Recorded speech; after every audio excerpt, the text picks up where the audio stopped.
in Major League Baseball to have 3 doubles in your first 3 at-bats. You obviously didn't show you were really all that nervous, and we all were. We all had the emotions, but just knowing that you can come in and do that kind of damage early and help provide obviously a huge Game 1 win for us right out the gate at home.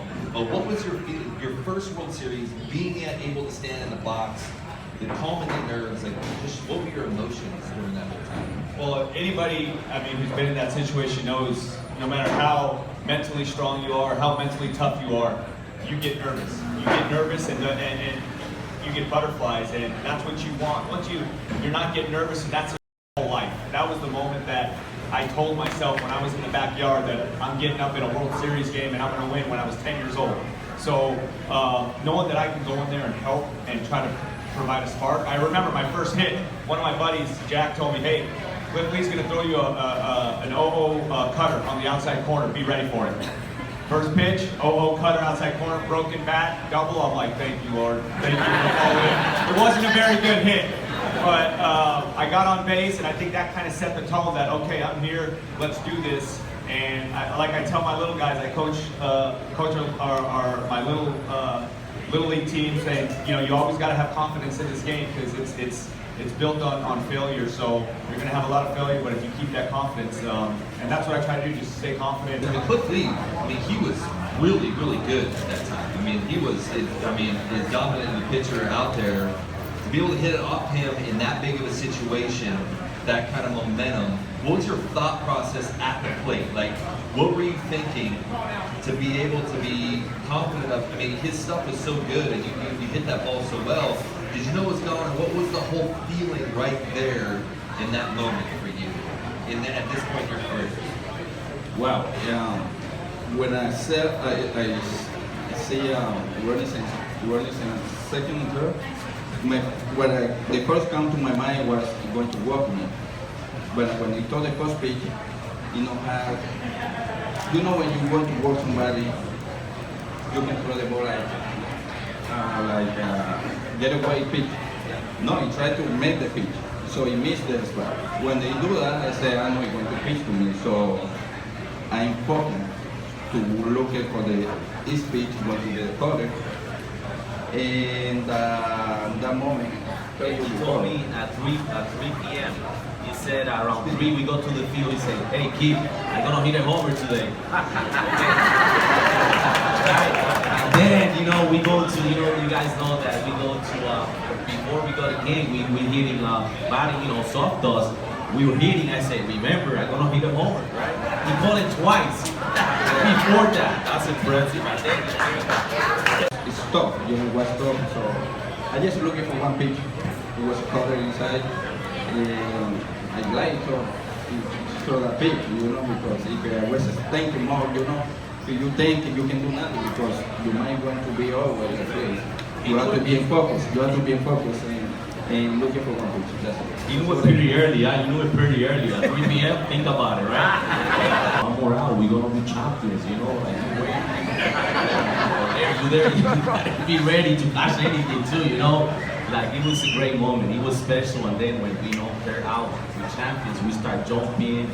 It's a great feeling. It's an honor. So many, incredible memories. I just remember it all really being like an extra credit, like in school or something. Like, no matter really, it felt like what we did, it was going to be a good thing for us.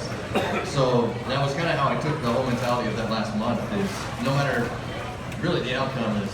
Like we get the opportunity to go out there and play in the postseason, never got to do it, never even really sniffed it before that.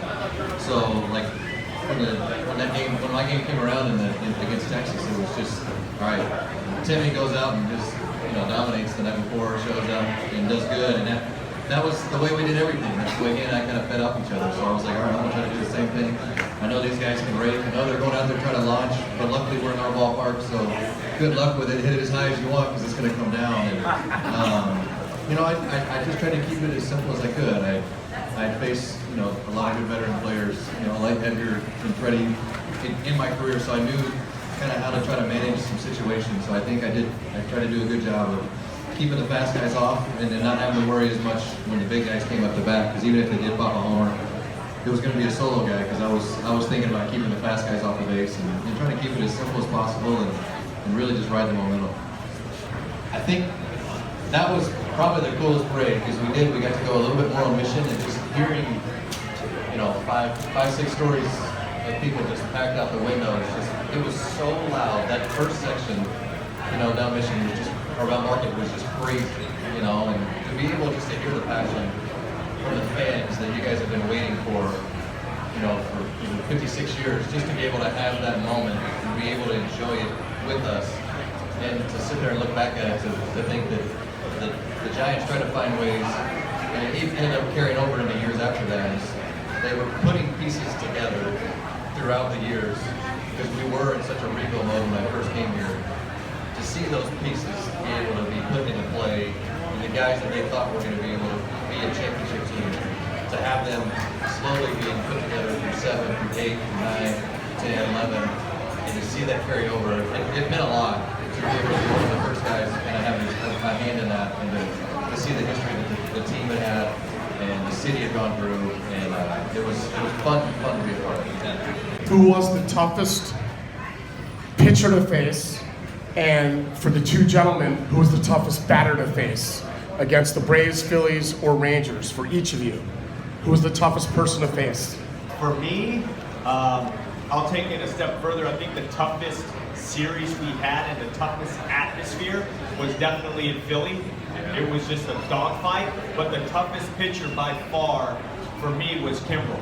I had no chance. I felt like he got me 0-2 and then he threw me something soft, and that's when I got the base hit up the middle. I'm like, thank you, because his ball is like a rice ball. So Kimbrel for me was definitely the hardest pitcher that I had to face in that postseason. To me, I think was quickly. Quickly. Because he always thought it was great pitching, you know, and I don't know.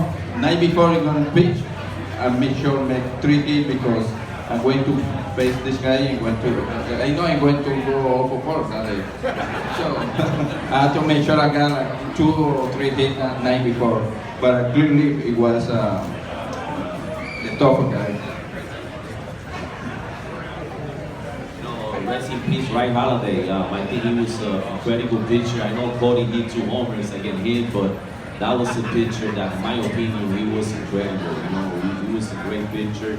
Like I said, rest in peace. But I know Cody hit 2 homers against this guy, but he was a guy that really he was nasty. And I think he was one of the pitchers that he was very hard to beat. Yeah, I would say it was Philadelphia. Just from the history I'd had with those guys, I'd gotten beat up a number of times over in Philly, so I think that's why they let me pitch the game over here. But yeah, I think it was Philly. Those guys were top to bottom. That was a nasty lineup.